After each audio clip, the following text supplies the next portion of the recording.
चरण धर्म नमाय दुनिया नु कोने कोना फैल राकेरा।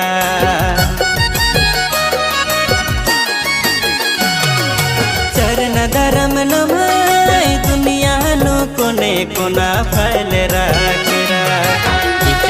मर कुर्तार धर्म न लखना लोत पुर कर गिरा जिन बचावा चाहर मर कुर्तार धर्म न लखना लोत पुर कर गिरा जिन जगावा। चरण धर्म नमाय दुनिया नु कोने कोना फैल राकेरा। चरण धर्म नमाय दुनिया नु कोने कोना फैल रा।